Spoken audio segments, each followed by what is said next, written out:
नींबू के ये दोनों ही पौधे 2017 में बीज से लगाए गए हैं। दोनों एक ही बीज से उगे हुए पौधे हैं। जी हाँ, आपने सही सुना, दोनों ही पौधे नींबू के एक ही बीज से उगे हुए हैं। सबसे पहले तो मैं आपका ध्यान इन दोनों पौधों के बीच के डिफरेंस पे ले जाना चाहूँगी। एक पौधा आप देख सकते हैं, छोटा है, ग्रोथ अच्छी नहीं है और इस पे एक भी फल नहीं लगे हुए हैं। जबकि वहीं दूसरा जो पौधा है ये वाला, इस पे फल भी अच्छे से लगे हुए हैं और ग्रोथ भी अच्छी है।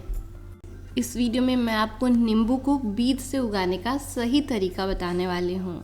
जो टेक्निकल फार्म्स में अच्छी क्वालिटी के नींबू के पौधों को बीज से उगाने के लिए यूज़ किया जाता है। चलिए फिर वीडियो स्टार्ट करते हैं और वीडियो को एंड तक देखिएगा क्योंकि मैं आपको पौधे का कंप्लीट अपडेट भी दूंगी।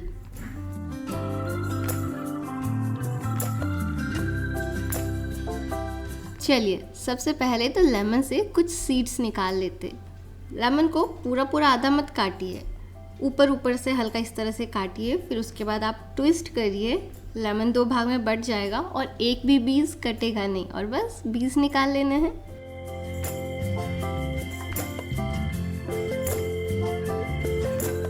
वैसे तो नींबू के 4-5 बीज लगाने से ही एक पौधा मिल जाता है, लेकिन हमें सिर्फ एक पौधा नहीं चाहिए, हमें एक अच्छा नींबू का पौधा चाहिए और उसके लिए आप एक साथ कम से कम 15 से 20 बीज ज़रूर लगाइए। ऐसा क्यों करना है ये आपको आगे समझ में आ जाएगा। चलिए वाटर टेस्ट कर लेते हैं। बीजों को पानी में डालना है जिससे कि जो बीज ऊपर तैरते रहें उन्हें हम निकाल कर फेंक दें, वो अच्छे नहीं होते हैं। ऊपर कुछ 4-5 बीज तैर रहे हैं, इन्हें हम निकाल कर फेंक देंगे। अगर आपने मेरा आलमंड ग्रो करने वाला वीडियो देखा होगा तो आपको याद होगा, ऐसे ही मैंने उसमें भी ऐसा बोल दिया था वीडियो बनाते बनाते कि जो भी ऊपर तैर रहे हो उन्हें आप निकाल कर फेंक दीजिए। और आप में से बहुत सारे लोगों ने कमेंट किया कि फेंके क्यों, खा क्यों ना लें। और सच बताऊँ तो मैंने तो खाया ही था।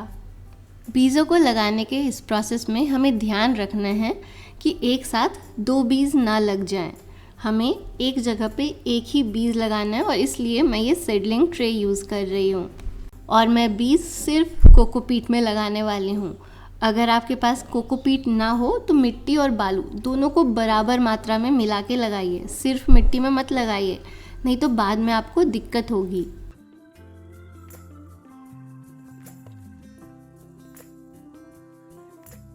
अब हर एक कंपार्टमेंट में बस एक ही बीज डालने हैं। बीजों को हल्का सा ऊपर से कोकोपीट से कवर कर दीजिए ताकि बीज हमेशा ही मॉइस्ट रहें। इसमें अच्छे से पानी डालना है और ऐसी जगह पे रखना है जहाँ पे अच्छी रोशनी आती हो, अंधेरे में नहीं रखना है। जैसे जैसे हमारे घर में लेमन यूज़ होगा वैसे मुझे सीड्स भी मिलते जाएंगे और मैं इस पूरे सीडलिंग ट्री में लेमन के सीड्स लगाने वाली हूँ क्योंकि मुझे कम से कम 5-6 अच्छे पौधे चाहिए। ये रहा आपके सामने अपडेट। लेमन सीड्स को 8 से 15 दिन तक लग जाते हैं उगना शुरू होने में। सीडलिंग ट्रे का जो 2 लाइन हमने पहले लगाया था उसमें से कई सारे सीड्स जर्मिनेट हो गए हैं और कुछ बड़े गमलों में लगाने के लिए भी तैयार हैं। लेकिन बड़े गमलों में हम कुछ चुने हुए पौधों को ही लगाएंगे और उन्हीं पौधों को चुनने के लिए हमने इतने सारे बीजों को लगाया है। चलिए मैं आपको दिखाती हूँ। सेकेंड वाले रो का पहला पौधा देखिए, इसमें 2 सीडलिंग उगे हुए हैं जबकि हमने बस एक ही बीज को लगाया था। पीछे भी एक बीज से 2 सीडलिंग्स निकल रहे हैं। नींबू में 10 में से कम 1 ऐसे बीज जरूर होते जिसमें से 2 या 2 से ज़्यादा पौधे निकले। इसे पॉलीएम्ब्रियोनी बोलते हैं और इस कैरेक्टर को बीज से अच्छे फल के पौधे उगाने के लिए यूज़ किया जाता है। चलिए अब इन 2 सीडलिंग्स को अलग कर लेते हैं। कोकोपीट में लगाने की वजह से दोनों ही पौधे काफ़ी आसानी से अलग अलग हो जाते हैं। दोनों कहीं से भी जॉइन नहीं रहते और इसलिए अलग करने में आपको कोई भी दिक्कत नहीं होगी। लेकिन हाँ, थोड़ा सावधान ज़रूर रहना होगा अलग करते वक्त। दोनों सीडलिंग्स को मैं इस ग्रो बैग में लगाऊंगी। इसमें पहले से खीरा लगा हुआ है जो कि ठंड के आते के साथ ख़त्म हो जाएगा और नींबू का पौधा इसमें अच्छे से ग्रो हो पाएगा। पहले से ही मैंने 2 गड्ढे बना लिए थे जिसमें कोकोपीट भर दिया क्योंकि सीडलिंग्स के जो जड़ होते हैं वो काफ़ी नाजुक होते हैं। कोकोपीट में उनको अच्छे से ग्रो होने का इन्वायरमेंट मिल जाएगा।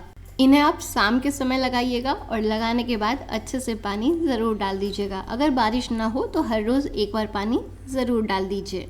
ग्रो बैग के बीचों बीच जो मैंने एक गड्ढा बनाया है वो डीप वाटरिंग के लिए बनाया है। दोनों ही पौधों को हम साथ में ग्रो करेंगे क्योंकि शुरुआत में ये कहना संभव नहीं होता कि कौन सा अच्छा होगा।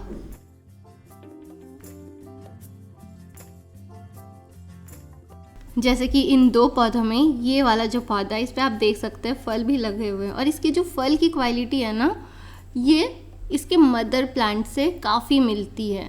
धीरे धीरे पौधा ग्रो होगा तो और अच्छे से समझ में आएगा, लेकिन चलिए मैं पहले आपको इसका मदर प्लांट दिखाती हूँ। ये रहा मदर प्लांट, इसी के फ्रूट से बीज निकाल के मैंने ग्रो किया था। ये वैरायटी मुझे काफ़ी पसंद है और वो इसलिए क्योंकि इसमें साल भर फल लगते ही रहते हैं और आपको हर दूसरे दिन या हर रोज़ ही एक ना एक फल हार्वेस्ट करने के लिए मिल जाएगा। साइज़ छोटी होती है लेकिन इसके रस की क्वालिटी काफ़ी अच्छी और रस भी काफ़ी ज़्यादा होता। नींबू के पौधे से ज़्यादा फल लेने के लिए आपको उसमें अच्छे से खाद डालना पड़ेगा। हर महीने एक बार आप उसमें वर्मी कंपोस्ट या किचन वेस्ट कंपोस्ट में बनाना पील फर्टिलाइज़र और थोड़ा सा रॉक फॉस्फेट मिलाकर ज़रूर डालिए। उससे पौधे की ग्रोथ भी अच्छी होगी और फल की क्वालिटी भी अच्छी होगी, ज़्यादा फल भी लगेंगे। और हाँ, महीने में एक बार नीम ऑयल स्प्रे भी काफ़ी ज़रूरी है। अक्सर लेमन के पौधों के पत्तों को कुछ इंसेक्ट खा जाते हैं जो आप बिल्कुल नहीं चाहेंगे, और उसके लिए एक चीज़ आप कर सकते हैं। अपने नींबू के पौधों के पास आप कामिनी, जिसे ऑरेंज जैस्मिन भी बोलते वो, या फिर बेल का पौधा या बेल की टहनी कहीं से तोड़ के ला के रख सकते हैं। उससे क्या होगा ना, वो सारे इंसेक्ट कामिनी के पौधे पे या फिर बेल के पत्तों को खाएंगे और आपके नींबू का पौधा बच जाएगा। ये खुद ही मैंने ऑब्ज़र्व भी किया था और मैंने बहुत सारे रिसर्च स्टडीज़ में भी पढ़े थे कि वो सारी चीज़ें ट्रैप क्रॉप की तरह काम में आती है। इंसेक्ट कंट्रोल करने में ट्रैप क्रॉप वाला कॉन्सेप्ट बहुत ही अमेजिंग है। कभी मौका मिला तो मैं उस पर भी एक वीडियो ज़रूर करूँगी और कई सारे ट्रैप क्रॉप के बारे में आपको बताऊँगी। इस वीडियो में बस इतना ही। नींबू के बारे में और कुछ इन्फॉर्मेशन के लिए आप मुझे नीचे कमेंट सेक्शन में लिखिएगा। नींबू पे मेरे 1-2 और वीडियो हैं, आप उन्हें भी चेक कर सकते हैं। उनकी लिंक मैं नीचे वीडियो डिस्क्रिप्शन में डाल दूँगी। फिर मिलूँगी आपसे अपने अगले वीडियो में। ख्याल रखिएगा अपना, ख्याल रखिएगा मदर नेचर का। Bye friends, take care, happy gardening. Green earth, healthy earth, happy earth. Prakriti's Garden, signing off.